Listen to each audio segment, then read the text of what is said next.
And we are live.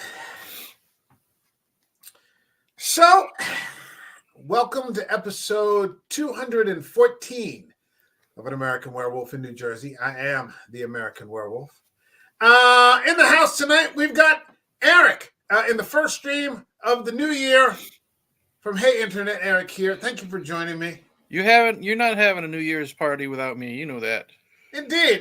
Let these other bunch of fucking lames that, occasionally pop in on the show, just go on being lame into the new. I put something up on social media and I said, don't make it was something along the lines of like, don't do the same old shit, this year. And there they go, going right on doing the same old shit, just being a bunch of fucking lames. But, there you go. What are you going to do? Mm-hmm. So we were just talking about the price of heat, and that immediately brings to mind the theme for this winter, the return of cold and scary as fuck, which basically talks about films that are set in frigid fucking climates. Mm-hmm. There's usually nothing happening good in a frigid fucking climate. And I think this movie is no exception. We're talking about the Netflix original film, 2018's Hold the Dark. So if you're ready, shall we get it going? Let's go. Boogie boogie.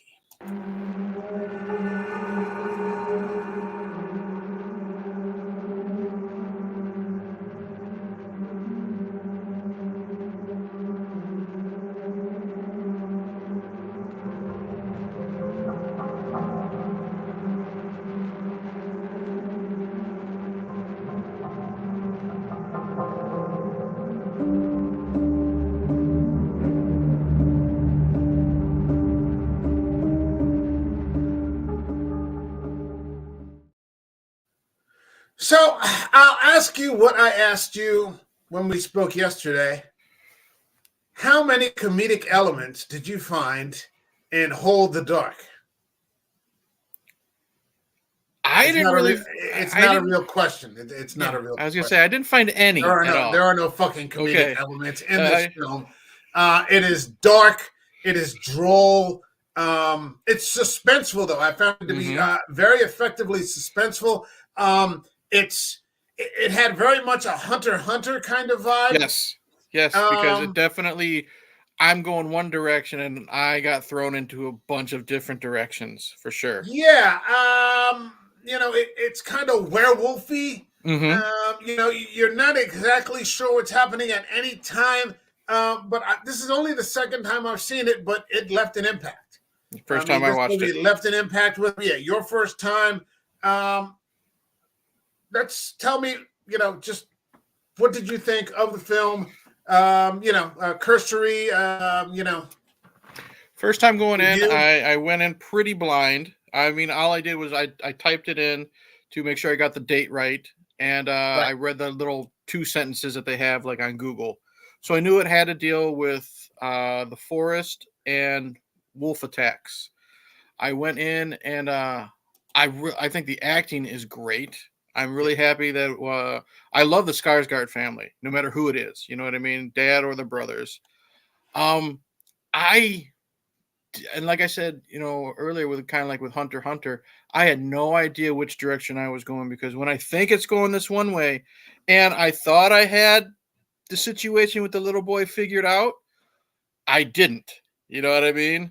And it's just this roller coaster and so many oh shit moments. With it, the movie looks beautiful. The acting is fantastic. Yeah. So I was very, very pleased. I was a little by the end of the film. I had more questions than I thought I would be because it's left so open ended. But overall, I really enjoyed it. I started this channel in early of 2021 talking about movies that no one or very few people talk about. Mm-hmm. Here we are in 2024. I hear no one talking about Hold the Dark. Of course not. It's just, it is a fantastic movie. It's got a fantastic cast. Mm-hmm. You've got like you said, Alexander Skarsgård, who I've been a fan of since the days of True Blood. The HBO original series Generation Kill, if you've ever seen it, which is about the Marines on their way into Baghdad from Kuwait. That's it's the Okay. whole thing basically takes place in Humvees as they're driving to Baghdad from Kuwait at the kickoff of the 2003 war. You've got Jeffrey Wright. Well, my sister loved Skarsgård in Vikings. She said that show was really, really good. He was really good in it. Is he in that? She said he was a main character in Vikings, I believe. Yeah. He's in the Northman. Oh, is it the Northman? Maybe that's what I got. Yeah, he is the Northman. Okay, maybe that's what I'm. Robert Eggers, the Northman, and it is fantastic. Okay.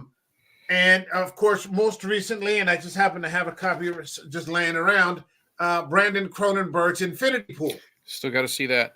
Yeah. So as soon as you get on that shit, I'll be happy to talk to you about it. You got it. You've got Jeffrey Wright, who, as far as I'm concerned, can do no wrong. Playing, Commissioner Gordon now, and playing Felix Leitner for Daniel Craig's James Bond. Yeah, I really loved him in the Batman. Yeah, I thought he plays everything very low key. Yes. He's not a big over the top, grandiose, exploding on the screen kind of guy. But every time, even though he sort of uses the same method or a similar method, I'm convinced he is who he says who he's playing. Yeah, I don't think that's Jeffrey Wright when I see him with Pattinson. That's Commissioner Gordon. Yeah, he's definitely very low key. It's think of it like this way. The way you say it, we've talked wrestling on this channel. Like a Jake the Snake promo. There's yelling and screaming with like the big over the top guys, but then when Jake's speaking, you want to pay more attention and lean into it. So, and with his acting, I'm dead set paying attention to what he's saying, what he's doing, because if you're not watching, he could say or do something that's really, really gonna, you're gonna regret missing it. Yeah. You've got Riley Keough, who actually has a bit of a sordid casting history and like a lot of different things. She plays the wife. I liked her a lot. Yeah, she was good in Mad Max Fury Road. Yeah. She was in a couple of things, actually. But let's get to that in a minute. We got James Badge Dale, who plays the police officer, and I'm from the Benghazi movie with Michael Bay's 13 Hours. Okay. The war film about Benghazi. He plays the main character, one of the main characters. And he's fantastic in it, so I always look out for him. And then we've got Tatu Cardinal, who I remember who plays the old woman, the old witch. Okay. Going all the way back to Dances with Wolves. So 30 years I've sort of been following her, and then through Legends of the Fall. And she's always playing, like a native role, this sort of thing. So you've got a really good cast with a really, I think it's a tight script.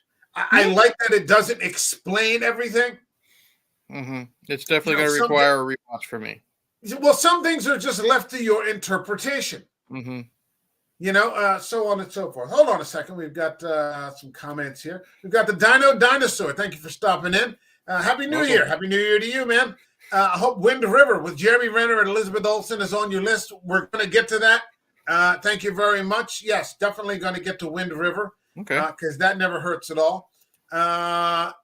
Generation X is Alexander. Yes, Stay Frosty. Yeah.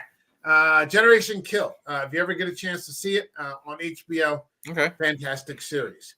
So we have this story of Jeffrey Wright receiving this letter from this woman who claims that a wolf has killed her child, dragged her child away and killed him.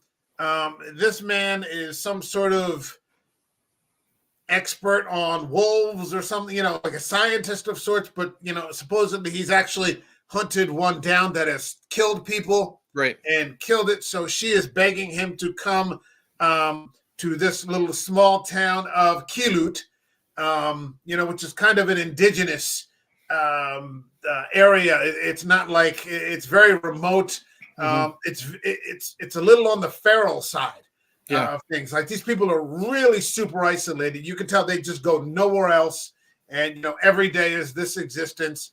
It's one of those places that gets dark at 3:30 in the afternoon, doesn't get light until, 10:30 in the morning. So it's very bleak.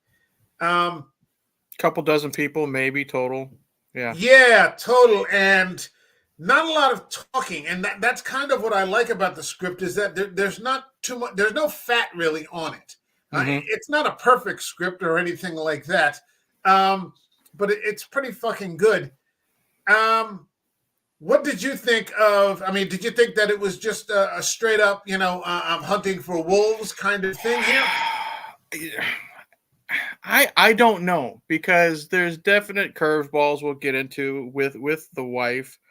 I knew something was up with her from the beginning. The script, the direction, the acting, they do a really good job making it seem like the wolves were involved. You know what I mean? How much they focused on them in the background, showing the close-ups of the son, and then he's gone.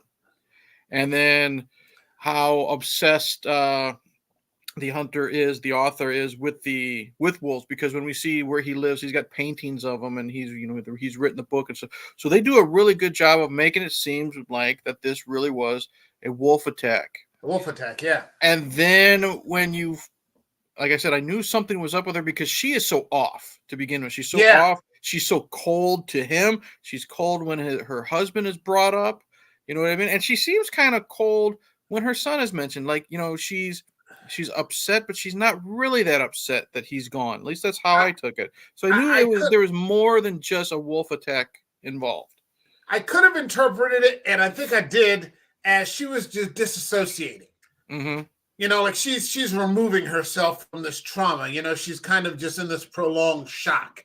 Okay. She hasn't. That's what I like about this movie is that I think there's some of that in there. I also think there's obviously what you're talking about in there. Mm-hmm. And again, it's not all just explained for you. It's not all spoon fed to you. Even when you get to the end of the movie, you're still not really sure what the fuck is going on. I've heard stories about psychopathy. Mm-hmm. That Skarsgård was just a psychopath. Mm-hmm. There's also the and we've talked about this too in the stories of the Wendigo. And so or something along those lines. There's something called a Tornak. It's like a wolf demon.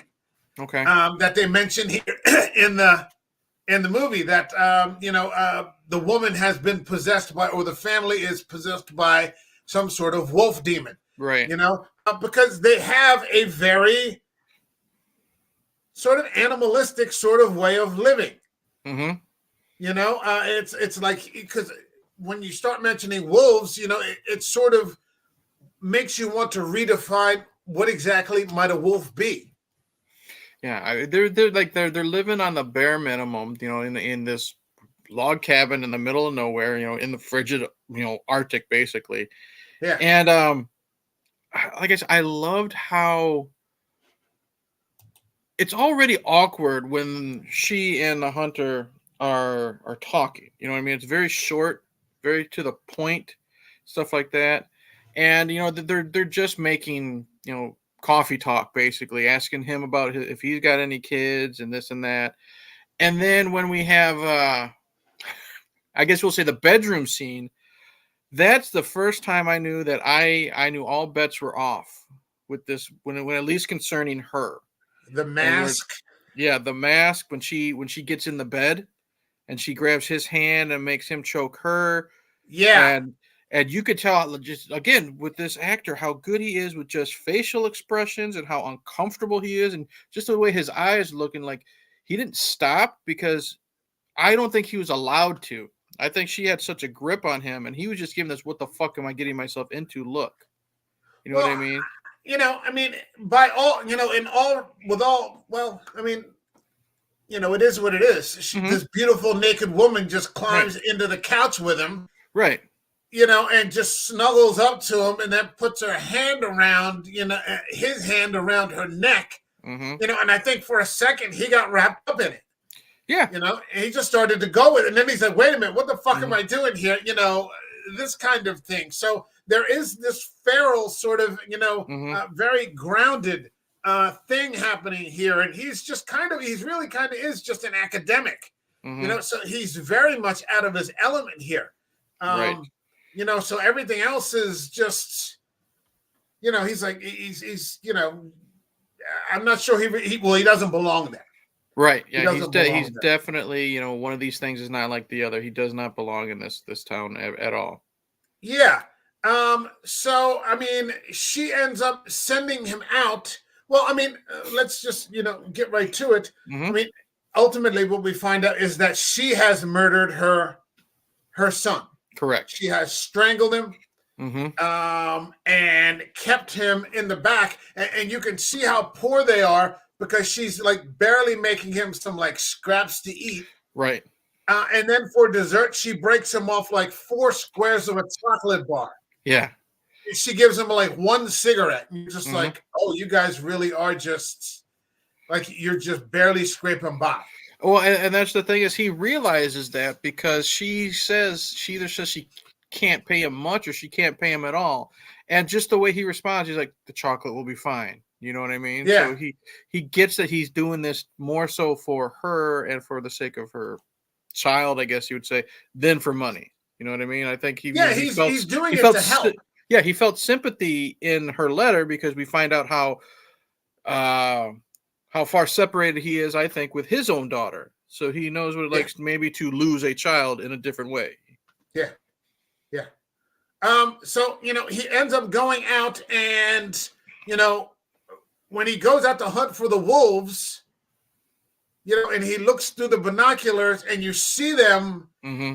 tearing something to pieces. You're like, when I first saw that, I was like, holy shit, is this the kid? Yeah, I thought it was Like, are definitely a they going human to body. show this? Because they aren't sparing here. Mm-mm. They aren't sparing here. And you're just like, fuck, it's like the wolves ripping that kid apart. And it turns out to be like a metaphor because they're savaging, what he calls savaging one of their own. To survive. One of Yep. their own, which is basically an overlap of what's actually happened. She has murdered her own child. Hmm. The reasons for which we, kind of have to get into. Hmm. Um, Only to come back, yeah, and discover the kid in the cabin and she's run off. Yeah, like that's what, like I said, I knew something was up. I kind of figured she was somewhat behind the disappearance, but I didn't think she was flat out the murderer. You know what I mean? But then when we meet her husband, and we definitely know there's something off with the whole family. Well, let's talk about that because the first time we get to see Alexander Skarsgård, he's in Iraq. Hmm. And it's an interesting bit with him. And like, I don't know that I want to just dismiss this as psychopathy. Like, to me, maybe the romantic, so to speak, side of me wants to say that he's possessed by this wolf demon because we see him as part of this convoy, Hmm. and this car, full of Iraqis flips over in front of them.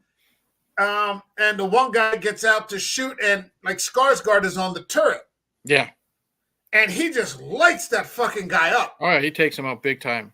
But then what ends up happening is everybody's, the car isn't moving, and he just decides to keep lighting up the fucking car until it explodes. Hmm. So I don't know if he's got a 50 cal up there or, a Mark 19 or whatever. But eventually the car explodes, and sure enough, there was another Iraqi in there. Right. That probably was hiding if they had approached the vehicle to do some damage. So I don't know if he sensed that or he's just so fucking feral. Yeah, I don't know that I could dismiss that just to psychopathy. Yeah, or I couldn't tell if he was just enjoying it and he's blowing it up for the sake of blowing it up until we saw the other Iraqi. So that's another part of the mystery that I do enjoy about this film. Yeah. And sometimes movies you have to watch 2 or 3 times to interpret it or look at it differently, and that's what this movie is. And I think Skarsgård does so good with so little because he doesn't really have that much dialogue at all. It's more facial expressions and body language. Yeah, it's facial expression. Like that one scene when he goes to kill the old woman and he just stands up Mm-hmm. Like the way that, I don't know if you saw that, there's just this way that he stands up and like the movement of his body, you're like, oh, that's fucking creepy. Like Mm-hmm. he almost is like if a wolf could stand up on two legs. Mm-hmm. You know? And I'm Yeah. like, wow, that was Very really awkward fucking looking. impressive. Very awkward. Yeah, yeah, yeah. It almost doesn't look like a man for just a Mm-hmm. split second because it's partial in the shadow because of the fire, so on and so forth. Hold on a second. We've got Verb saying, "Hey, what's happening, man? Thanks for stopping in. Welcome. Good to see you. Well, Happy New Year, Happy New Year, and Happy New Year to you, Dinah. Thanks for stopping in, everybody." And then he has a moral code. Yes. Vernon, he has a moral code because he goes, and you could tell, like, there's what he did, and then there's like, I guess his CO, who's like, God damn, you're just a stone killer. Mm-hmm. And then he just gets out and like clicks a selfie. Mm-hmm. Yeah. You could tell like Skarsgård's just looking at him like, you fucking piece of shit. Like you didn't even do anything, and you're like taking a photograph. Mm-hmm. Hold on a second. I was saying rock on to y'all. I don't know this movie, but it's listening 100%. Okay. Well, if you want, I understand. This movie is a Netflix original movie. It's available on Netflix. Hold the Dark. I would recommend everybody watch this, as many people as possible, because it's just a great fucking movie that absolutely no one is talking about. It's been 6 years now. It's 2024. No one's talking about Hold the Dark. And compared to a lot of movies that other people are talking about, I'll take this any day of the week. Don't get me started. Yeah. So, and he's saying Happy New Year. Happy New Year, brother. Same to you. And then we find that he just walks up on, is it his CO that he finds? I couldn't tell. I honestly couldn't tell because he was taken out so quick. He finds an American who is raping an Iraqi woman, kind of telling her to shut up, so, I'm sure she's terrified and, horrified, and it's pretty graphic scene. Yeah. And he just walks up behind both of them and pulls the Iraqi guy up and just stabs him right on the left side of his body, where his heart is, with his K-bar, like 4 or 5 times, and just dumps the guy on the ground. Well, then he hands the knife to the victim so she can finish him off. Yeah, there's very much like throughout this whole movie, there's an aspect of natural law that sort of overrides everything else. And maybe it's because, all these people live in this remote fucking boondocks of Alaska. Because, Jeffrey Wright's telling Medora, was that her name? Medora? I think so. Medora, I think. There's Medora and Vernon, and then the child's name is Bailey. Yeah. That, his daughter lives in Anchorage, and she's just like, that ain't Alaska. Yeah. That ain't Alaska. This is the real thing out here. This isolated, everybody's gunned up to the max, which we'll get into in a little. Everybody's holding. Yep. Everybody's fucking holding. People are hunting, and you get the impression that they're hunting for survival. Survival, yeah. Because you see that one when they're when he's being taken out to the 2 places where the children were already killed. You see like just that one family on the snowblower, or not the snowplow or whatever it is, snow ski, and they have this gigantic elk behind him. Yeah, and that's dinner for like at least 2 or 3 days. Plus, it could also be clothing. Yeah. The boots that she gives Jeffrey Wright are fur boots. Nothing is wasted. The coat that she gives him is like an old, thing you would see like out of Conan the Barbarian. Yeah. Like you would see King Osric, the usurper, old and just wrapped up in like a big bear skin or something. The first thing I thought of, again, we keep going back to wrestling. I remember I was looking at his boots and I was thinking of like the Berserker, John Nord, his type Nord of the boots. Barbarian. His boots. And what I really like is they really set the tone before he even meets her of just how isolated it is. Because when he's driving through and he's blocked by the bison, Oh Or yeah, he's driving through and there's the guy with the sled dogs, you know what I mean, on the far left that he's got to pass and stuff like that. So it shows how out of his element he really is. Like, I don't know if he's and from a big town or whatever, but it just yeah, shows that he's in the twilight zone, for lack of a better term. and he's gone past all of them. Yeah. Like he's gone past miles past the bison. He's gone past, the sled dog guy in the very beginning. He's just, yeah, here we are. It's almost like the hills have eyes or something like that. Without the mutations. Here the wolves are kind of hairy on the inside. It's that kind of thing.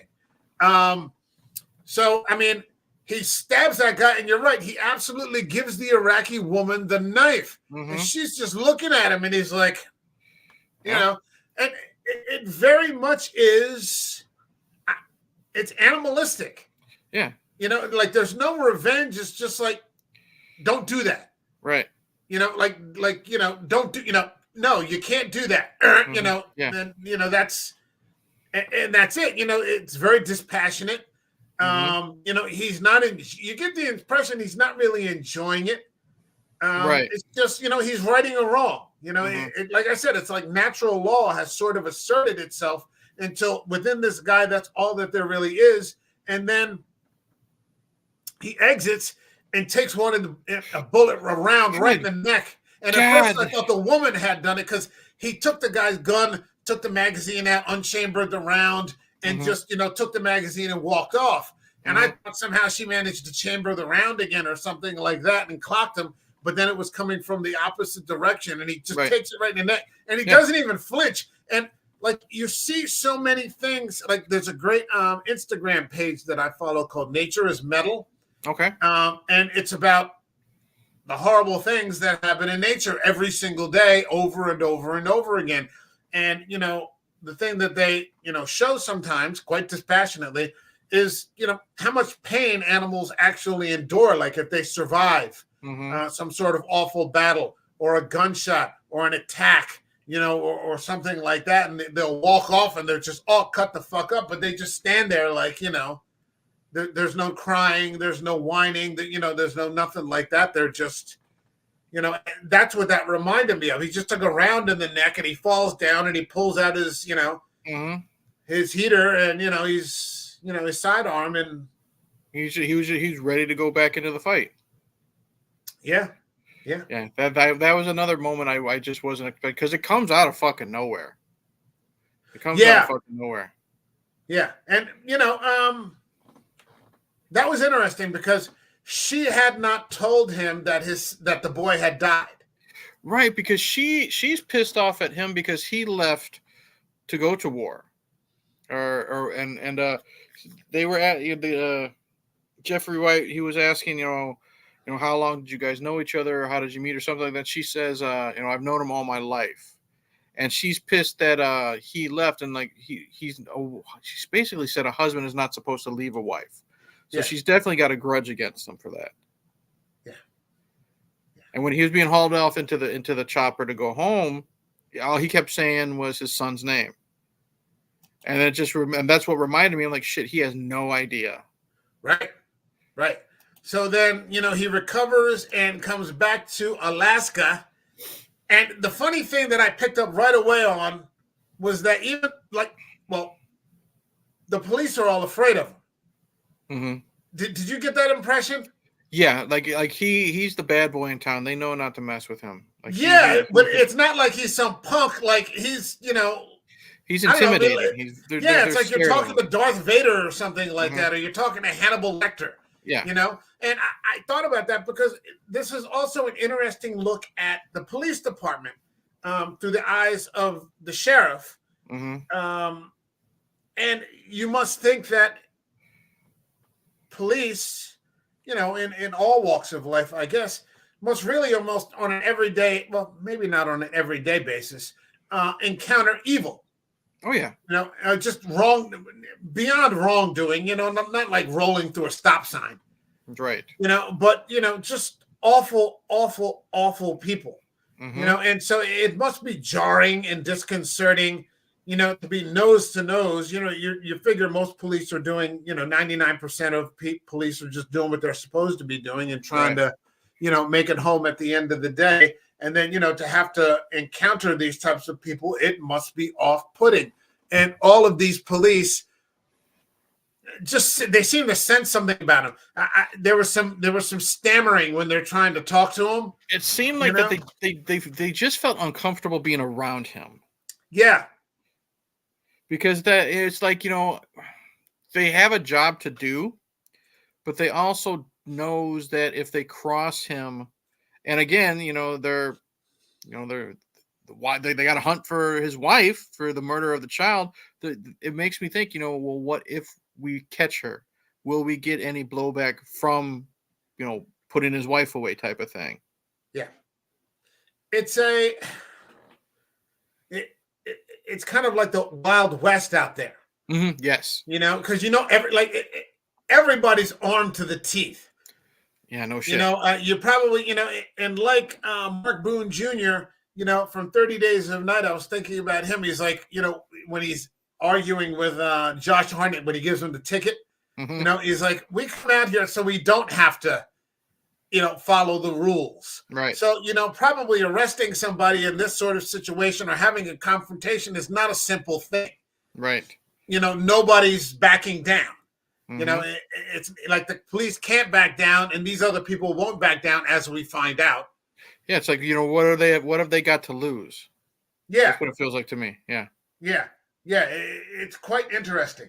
And then, immediately it just starts to go off the fucking rails. Him and that guy, Cheon, the native, the native, what do they call? They used to call them Eskimos. Now, what do they call? Do you know? Oh, I have no idea. I don't know what the new term is. Yeah, neither do I. Well, the native guy, he has his native friend Cheon, and they just start going on a fucking murder spree.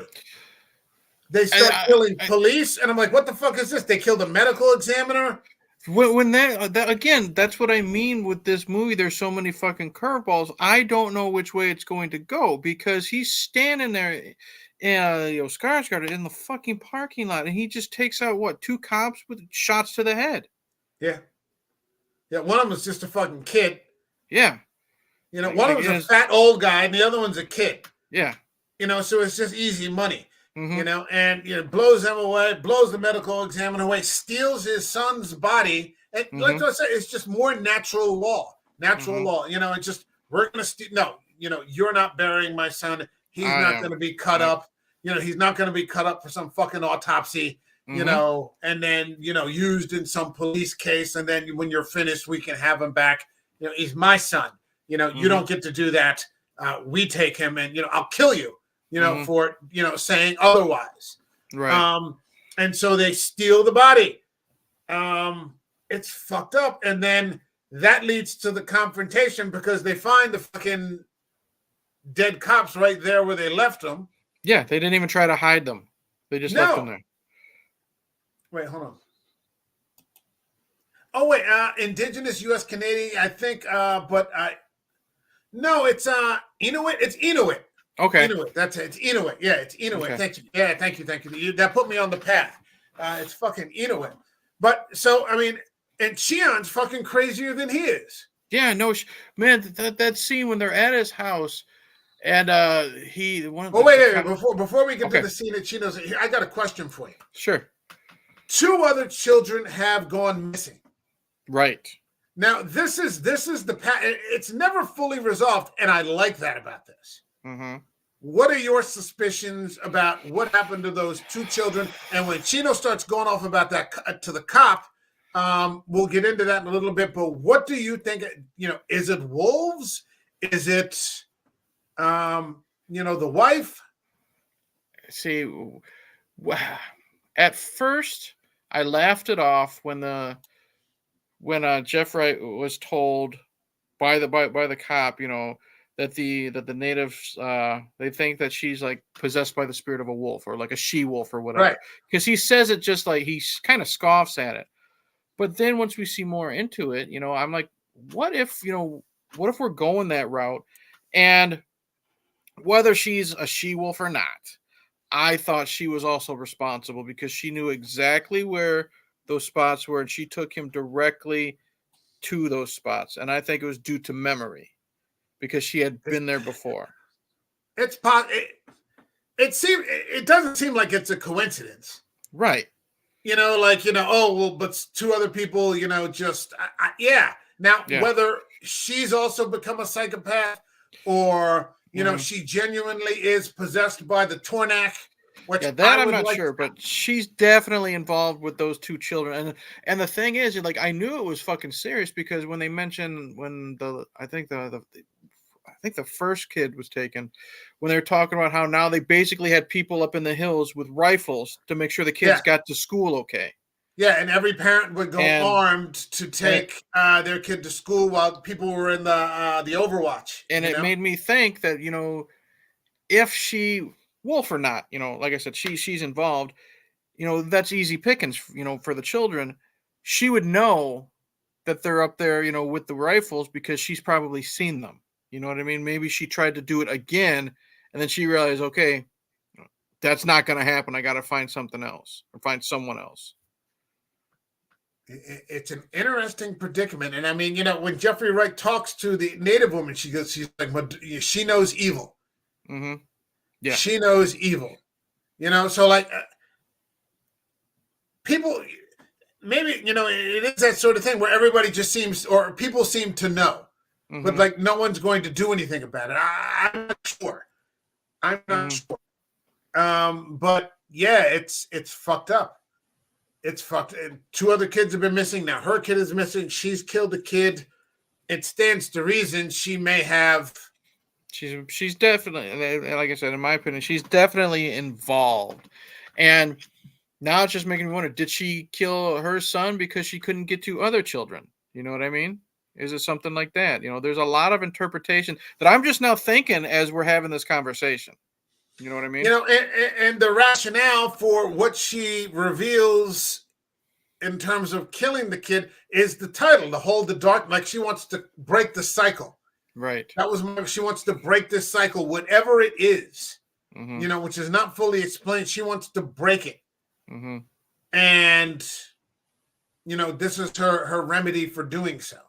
Mm-hmm. Which proves to have mixed results. Right. To have mixed results. But that brings us to the Cheon fucking incident when they go to confront him. And it's an interesting thing because they don't really harp on it. But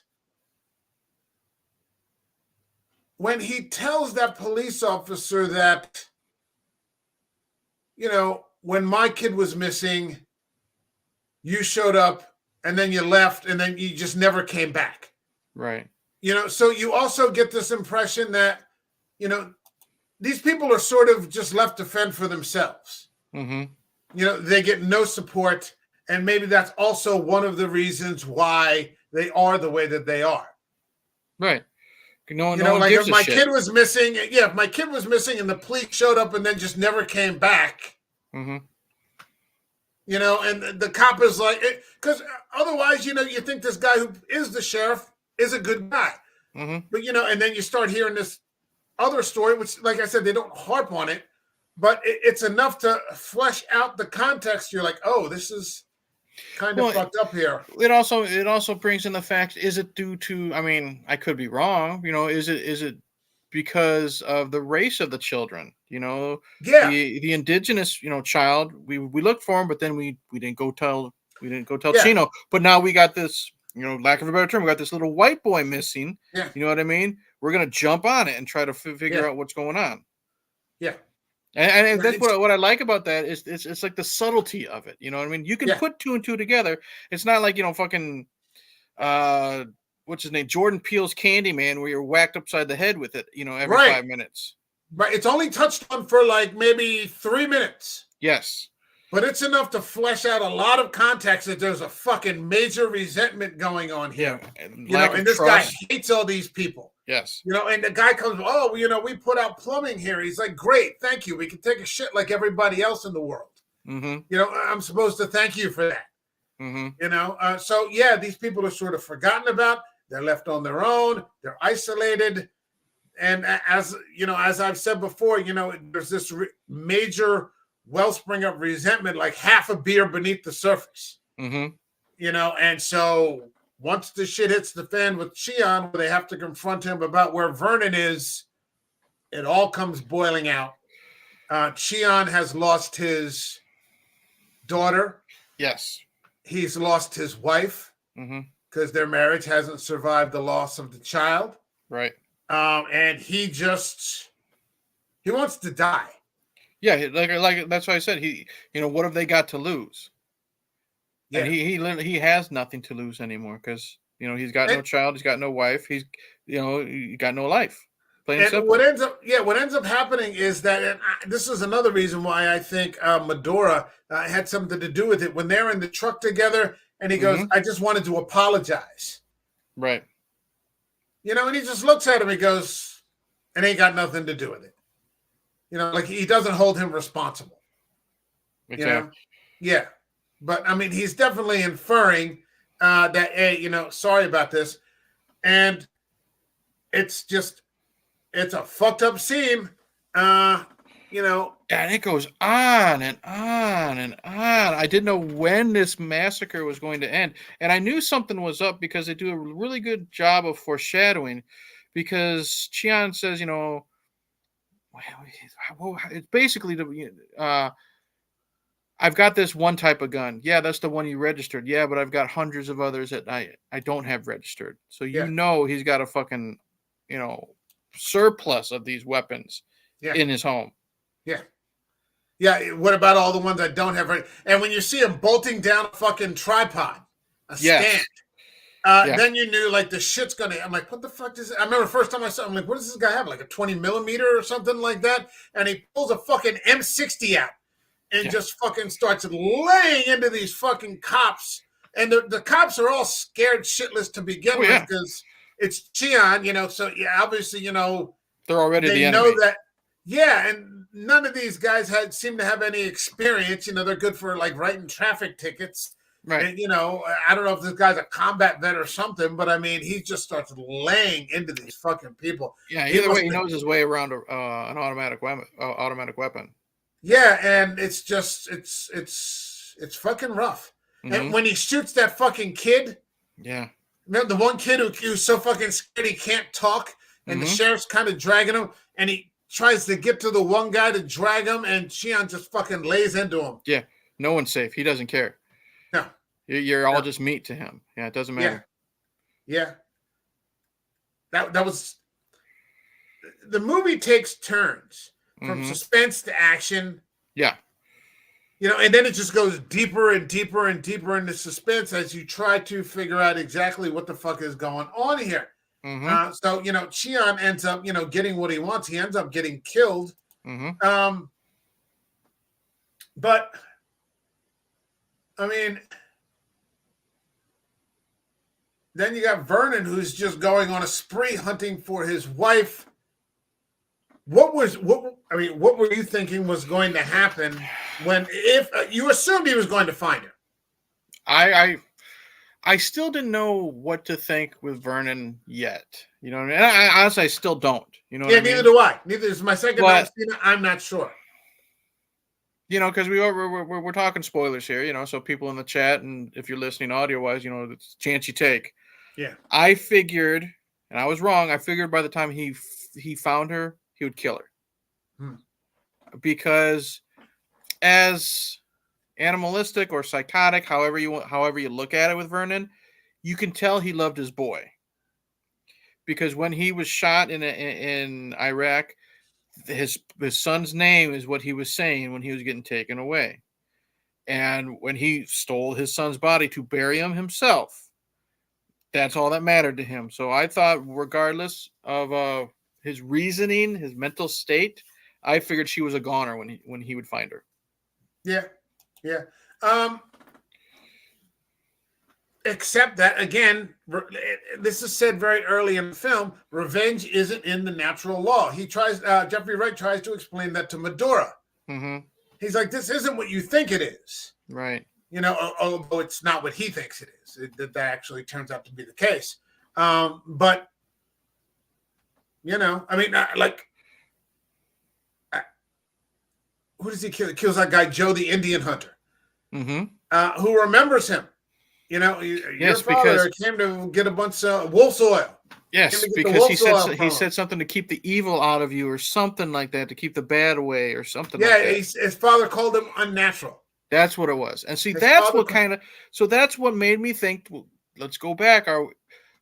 Were they bullshitting when, the natives said that she was possessed by she-wolf, for lack of a better term? Because Dad knew something was up, took him to, I hate using the term, but lack of a better term, the medicine man or the shaman, what I mean, to keep the evil away.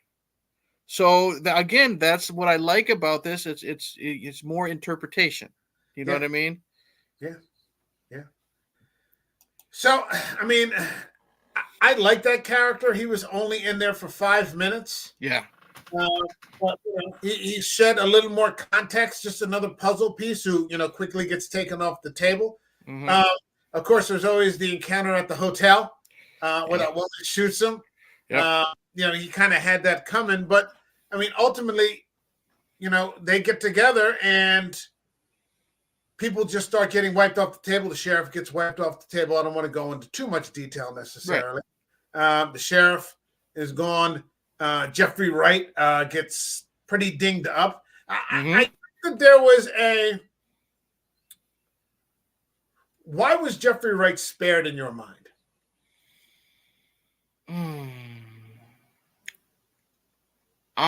See, here's the thing. I'm thinking, like I said, though this conversation has helped, I'm thinking because Vernon loved his son so much, I think he knew since Jeffrey Wright was doing this for his boy, he didn't deserve to die. I think Jeffrey was just, lack of a better term, taken out of the situation so they could get away. That's how I'm looking at it, at least as of right now. I think that, I think he has respect for him. Yes. Because remember when they're in the morgue, and they're leaving, and he's like, "Hey, Wolfman." Yeah. And I thought he was going to fuck with him, Yeah. And then he just sticks his hand out, like, "Thank you for finding my son." Exactly. That's what I mean. You did this, and he says that at the end. He goes, everyone's, because, I mean, he takes the arrow out, gives him a chance to live, and, Jeffrey Wright's like, they're all looking for you. And he's like, but you found me. And I think he respects that too. He's also a good tracker. He has some ability, he's not a fighter, but, he knows how to do these other things. And, he brought him his son's body, which otherwise may never have been found. Right. But, when those Inuit people find him, they just tell him they spared you. Yeah. They don't go looking for those people again. Yeah. You got lucky. Yeah. Yeah. I mean, you did the right thing and, you got spared. So let's just, that's the first thing I thought of is when they said that they spared you, when they use that line, is the reason you're alive is because they either love you or respect you for some reason and don't look a gift horse in the mouth. You know what I mean? Yeah. Don't push the envelope. Exactly. You found the son. You know what's up with these two. Don't go after them or else they won't do this favor again. Yeah, this is you don't get a second chance here. Exactly. This is your chance. Go live your life, see your daughter, reconcile and, live a peaceful life. Because it starts out, there's also the issue of Jeffrey Wright's age. And Jeffrey Wright usually doesn't play up his age. But here, right away, Medora just looks at him and she's like, "Oh, you're old." Yeah, the fact that he's got a full beard that's got a lot of salt and pepper in it, and it's simple things like when she is looking at the back of his book, and then she looks at him, and he takes off his hat. You know what I mean? It's maybe a simple way of, this might be the wrong term, a simple way of looking a little bit frail. You know what I mean? So he definitely looks his age, and then again, physically his best years are behind him. Yes, there's no question about that. Mm-hmm. And he's not up for this. Mm-hmm. And they took out all those police. They took out the sheriff. It's not. You're gonna, like they said, like they were gonna do with Cheon. They were gonna. It would take like a tactical unit, like they were gonna bring up on Cheon. Mm-hmm. And then he just started opening fire on everybody. Yeah. It's going to be that kind of thing. Well, it's when he I don't remember whose body he found, but when he ran out of a home and he started dry heaving. The old lady. Okay, that was rough seeing that. But he was just dry heaving. He was just so out of breath. You could tell he couldn't make it to those police cars. He's lucky. No, he could barely lift his hand and walk. He had a cold. The cold almost fucking killed him. He's barely able to get out of bed, and do these sorts of things. Yeah, he's just not up for it, but he gets spared. Yes. And Medora and Vernon take their son in a makeshift coffin and drag off into the woods to have an uncertain future. Mm-hmm. And probably to join where they belong more than in any sort of neighborhood or village. Right. There's nothing left for them. Yeah. They can't go back. Right. And yeah. So it's an interesting flick. Yeah. Yeah. I really liked it. One thing that, I definitely, this definitely falls into cold and scary as fuck, because you feel cold watching this movie. Yeah. I sure as hell did. Two scenes specifically when he first sees that group of wolves, and he's running, he's falling, his face, the snow is just caught in his beard. You know what I mean? Yeah. And then there's the scene where he and the wife are just walking in the dark, and she's talking about, oh, we got a warm spring, 2-hour walk that way, and he's like, boy, that would sure feel good right about now. So you believed and felt cold, and that has a good job with just the direction, the cinematography. You know what I mean? So, and that helps with, like, we've said it before with like The Thing or The Shining. Movies in wintertime, you want to feel cold. You know what I mean? Yeah. Yeah. There's also the issue of scale that the cinematography does, in that it shows you how small. Like, there's that scene where he's going to hunt for the wolves, and you see how small he is. Yes. And you get the impression that he's not just up against people, he's up against the entire backdrop of the natural world. Mm-hmm. And he doesn't have a chance. Right. He doesn't have a chance. And he probably does better than he was supposed to do. Yeah, he's so lucky to have gotten out alive. Yeah. Yeah, very lucky. Very lucky. I enjoyed this movie. Mm-hmm. It's going on 6 years now. I've never heard anybody talk about it. I never heard of the movie until you threw it in the group chat that we're going to be talking about it. Going now into the 4th year, still talking about films that no one else is talking about. We should time capsule this entire YouTube channel. Just 50 years from now, what was this movie? Okay, these sorts of things. It's disappointing sometimes, because you know me, I've been going through the old episodes and commenting and watching stuff. No one fucking talks about The Changeling. You know what I mean? Or movies like that. Or I'm just now getting into it. I'm gonna do it this month for my channel. Like, no one's talking about Wreck anymore. You know what I mean? No, it's all about Halloween or Scream, or now this Nightmare on Elm Street, or now God, I can't go on fucking X or Facebook without everyone talking about how now there's going to be, Steamboat Willie, slasher movies, because that's now public domain. I'm like, Jesus fucking Christ. Are you that desperate for something to watch that you're going to do that you're going to actually pay money or, find it online and sit down and watch it for 2 fucking hours, when you could actually be watching something good like this, or something like The Changeling, or, as weird as it was, The Green Knight that we've talked about on this channel. You know what I mean? Stuff like that. Yeah. Yeah. The Green Knight, Arrival. Arrival. That was fucking good too. Remember, I never heard of Arrival. I had to make sure it wasn't that shitty Charlie Sheen alien movie. You know what I mean? Yeah, that's not going to happen here. That's not going to happen. Not here. Not here. Yeah, Midsommar. Wreck. Yeah, there's so many. Lamb. I never fucking heard of Lamb before. You Won't Be Alone. Mm-hmm. Who talks about Rosemary's Baby? No one does anymore because it's old. It's old, who talks Mike. About Suspiria? Who talks about Suspiria? Not the remake. 6 years ago. Not the remake. Because we gotta sound crude, but we gotta get on our knees for the original just because it's Argento. No, look, I've said this before, and I'll get on my soapbox and I'll jump right off. Just because it's Carpenter, just because it's Argento, just because it's Wes Craven, doesn't mean they're gonna blow your mind. Carpenter and Craven, as much as I do enjoy their films, and even some of the bad ones, you know what I mean, because they're fun, their batting average is like 50-50, if not worse. You know what I mean? But I think it's the name, and that's the problem because, a lot of these films that we're talking about on this channel, they don't have big names behind them.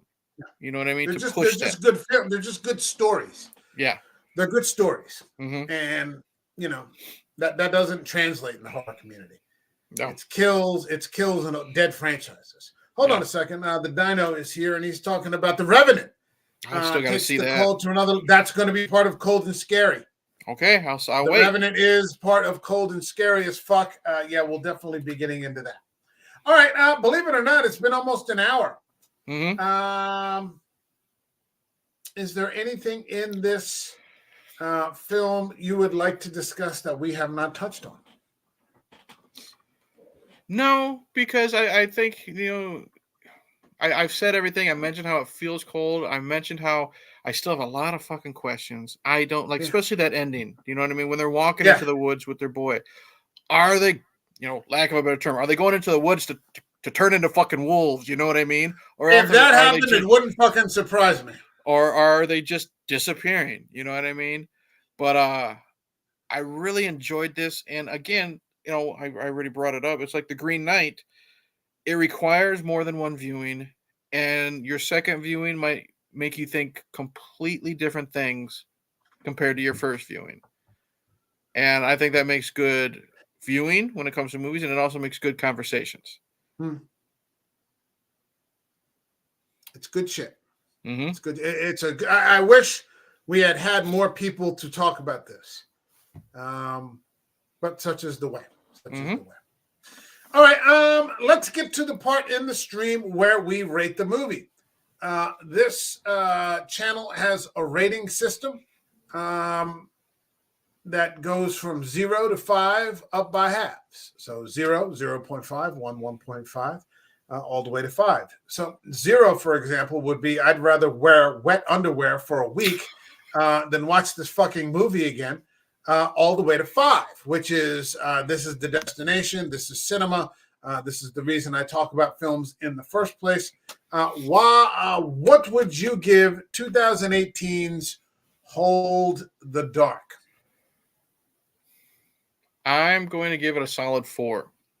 Okay. It might go up with a second viewing, but as of right now, just one viewing, we'll give it a solid 4.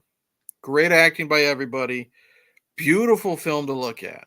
I don't know who this director is, but man, they know their way behind a camera. Great cinematography. You feel fucking cold. And you don't know. Like, I went in this totally blind. Didn't see a trailer. None of that. All I know is the one movie poster, that Netflix promoted. And I had no idea where the fuck this was going from beginning to end. And I still don't know with a lot of what's going on. And it made it for a fun fucking ride.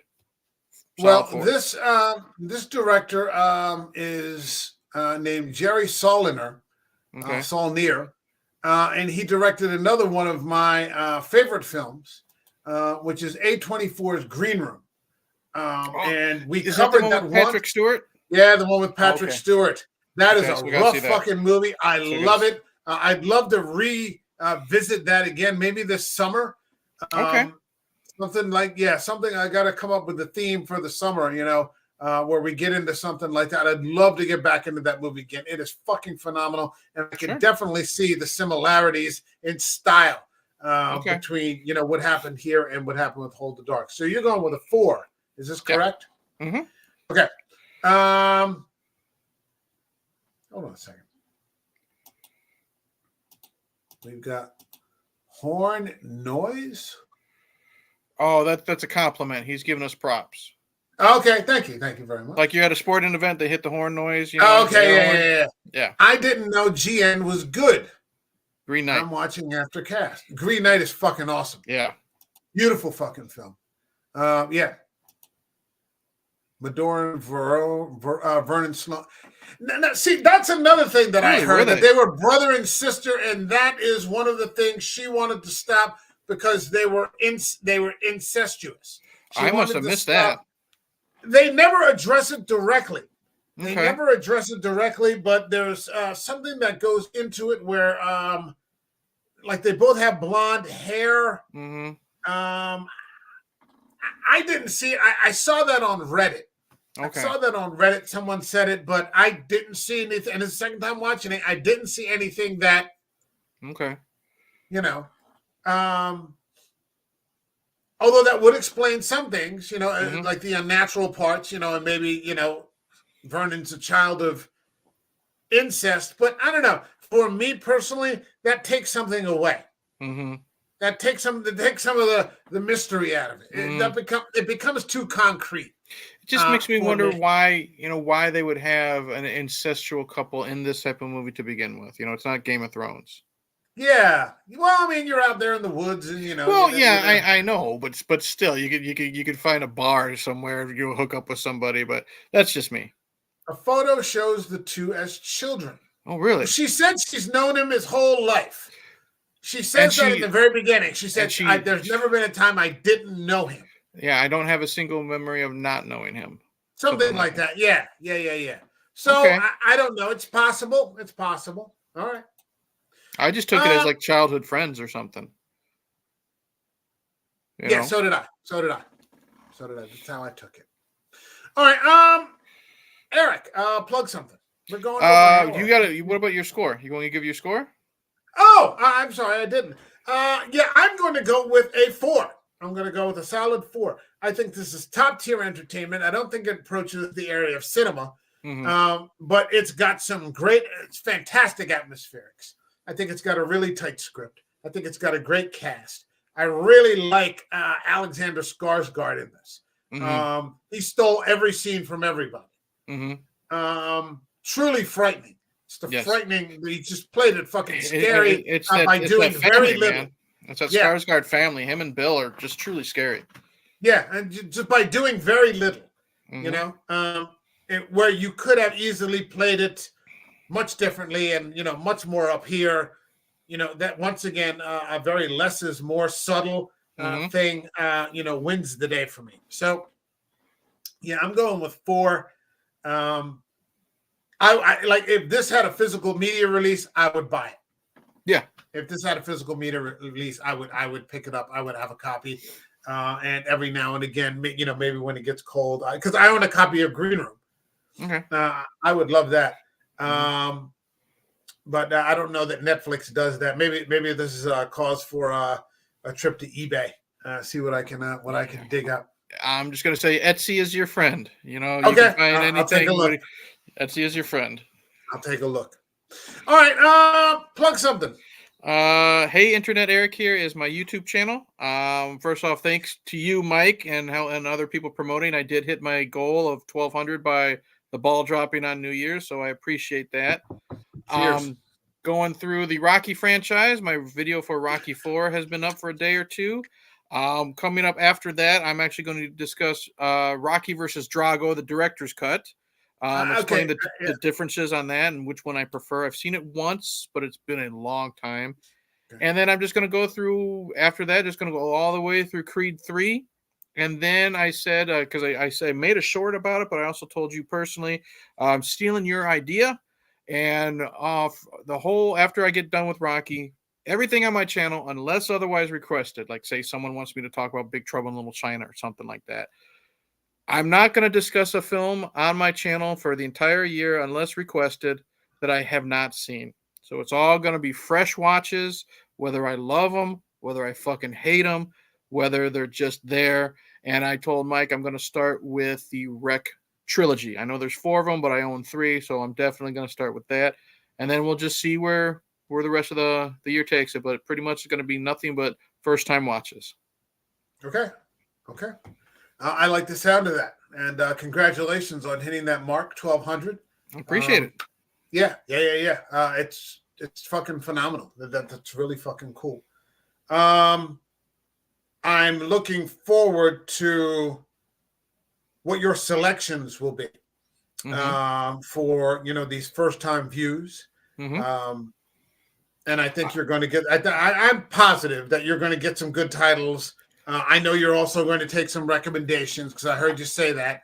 Yeah, I'm and just movies that I've just never fucking seen. Like I wrote down a list. Like I've never fucking seen from beginning to end The Godfather. That's gonna be. I'm gonna discuss that. I've never seen from beginning to end The Blues Brothers. You know what I mean? I've seen the whole movie from like clips on TV, but I've never seen it from beginning to end. Purple Rain. I was listening to Prince the other day, and I'm like, I've never fucking seen that movie. Okay. And then, of course, I'm gonna do some. Wait, no, don't give it all away. Don't give it all away. But there'll be some shitty movies that I know I probably won't like. That the horror community loves. Stay away from the fucking sharks again. No, never doing that again. Unless it's a shark. Unless it's a shark movie you recommend. Yeah. What did I give you? The Shallows. Okay. The Shallows. I'll do that around Shark Week time. And we'll have to get Julia in. We'll have to get Julia in. She's always fun to talk shark movies. She's being extra grouchy this week. She didn't like Underwater. She was like, it was okay. I'm like, really? She didn't like Underwater? It's Julia. And then what was the other one she didn't like? When Evil Lurks. I'm like, how the fuck can you not like When Evil Lurks? I haven't seen that one yet. That's going to be on the list, I think. Yeah, it's good. It's good. All right, so for this channel, we will be back. I'm sure there'll be some relevant content coming up. Hold on a second. Gremlins 2 better than 1. That's all you got to know. Yeah, I don't need to know that at all. I don't need to know that because they both suck. They both suck. It sucks. Sucks. All right. Bearing this in mind about things that don't suck, I'll probably be getting into some relevant content, and maybe I'll do something about Zack Snyder because I heard Rebel Moon exploded in the second week. Nice. I'm glad we could definitely check that out. I heard it went up 42%. So really? I have to check that and see if that's the case. There's a funny video where Zack Snyder's in like a Zen temple, and the priest is like praying for Zack Snyder for Rebel Moon. Please let it be a hit. And like Zack Snyder's like he's trying not to laugh, but it turned out to be a fucking hit. Oh, I think God bless him. Snyder's reveling in this. You know what I mean? Yeah. Because. Yeah. You know, you're probably, like I said, you're the biggest Snyder fan I know. That's why I think when part 2 comes out, you need to do your own like side ranking or something. I think that would be just interesting. Yeah. But it's sadly it's like, are you a Zack Snyder fan? Or are you a James Gunn fan? I like them both, but it's just like it's like the in thing to do to shit on Snyder. And I'm like, have you guys really seen his films? There's more than just, and I like him, but there's more than just, Man of Steel and Batman v Superman. Sucker Punch is a fucking fun fucking movie. You know what I mean? 300, Watchmen. His Dawn of the Dead is one of my favorite. It's one of my go-to horror movies. Yeah. It's fucking great. It's fucking great shit. Yeah. I'm ready to start watching Man of Steel and then go through it again, the 3 movies. Okay. I'm ready to start watching it again. Man of Steel, BVS, and Justice League. Justice League again. What I want, but they don't have it on physical media. He has a Chrome version of the Snyder Cut. Really? Oh man, but it's only on Max. Okay. And I have Max, but I don't want. I want to watch. I want to watch it on Blu-ray. I want my copy. Maybe I need to get to Etsy. Yeah, and, like I said, if you're patient, I'm sure you can find something on Etsy. Sophie's Choice. I think Netflix will pay WB they might. He said if they can figure out a way to license the characters from DC, then they'll do it. Probably once the first Superman movie from Gunn flops, then they're gonna. Yeah. All right, so maybe I'll do something about that. Next week, I have to have. I'm looking at the list here, and I don't know if Mm-hmm. I want to get into the list. Maybe we'll talk about it after we get off the stream. Sure. Because I've got a lot of options here, and I went through a lot of them You've with you. already told me a handful, and I've already seen two that you've told me, and Okay. I'm already they're two films that I really enjoy. Well, we will be back next week with some more cold and scary as fuck. This will be going on throughout the entirety of the winter, probably through till the end of March or around St. Patrick's Day. Okay. And then the things will start to bloom again, and you won't be cold and scary anymore. But also, I want to talk about my second channel, which, well, actually, maybe I won't talk about it. I don't know. I started a second channel. Mm-hmm. We will see about getting something out on that, which is Shikon. I should have put a link here, but I did not. I didn't think about it because I barely got to this in time. It's been such a batshit crazy day that I just had enough time to finish the movie and then come sit down and talk. But I've started a second channel, Shikon, Shikon, which translates in Japanese to the spirit of the samurai. A friend of mine in Japan helped me with the title, one of my teachers over in Japan. And so I will be releasing pre-recorded reviews of samurai films, which are one of my absolute favorite genres of film. I could talk samurai films all day. So I can't wait to get that going again, or get that going. Perhaps by this weekend, I'll be able to get one out. I have a movie I've already started. Got a question for you. It's really weird, but yeah. Good job on that. I know how much you love samurai films. Will you be uploading audio of that on like a second, like Apple Podcast and stuff? It's kind of like how this Probably is. not, because I'm not going to be doing hour-long pre-recorded reviews. Gotcha. These will be 10-minute reviews, that sort of thing. So you could just go right on the channel and open up your phone and I've got to do some things first. I got to get my Creative Cloud going again. I have my Creative Cloud account, so I got to get the audio mixing and get all that shit going again. Okay. Yeah, I'm very much looking forward to that. I just started a really weird samurai film because I said I was going to do something I hadn't seen before, and it's really fucking weird. So the first review may not be that great, but I'm not necessarily looking to review films that I just enjoy. Right, because this is Criterion. The movie that I'm reviewing is Criterion Collection, and I'm like, I don't like this. I'm watching it right now, and I'm like, I don't like this. So hopefully this weekend I will get it out. But if not, then next week I will definitely start, posting those out and getting them up on X, and wherever you can find me on social media. I'll be putting the links up. My friend Josh Sager is going to be creating a Japanese jingle for me, so I'll have an intro and an outro in Japanese. Yeah. Have you met Josh? Were you here when we did the top 5 movie soundtracks? He was only on for one show. Oh, okay. He was on that show. He's a very old friend of mine and a martial arts friend of mine, and he's also he's a musician, sort of self-published, musician, that sort of thing. And I asked him, could you create like a 30 or 60-second jingle for me? He's like, yeah, I'll take care of it. So I'm very much looking forward to that. So that's what's going on here. All right, Mike, thanks. Hold on a second. The Thing. You've already discussed we did the entire John Carpenter, what's it, like the very beginning of the channel. The John Carpenter Apocalypse trilogy. Between that and Prince of Darkness, and then In the Mouth of Madness. So we've done that. That was like 200 episodes ago, I think. That was like at the very beginning.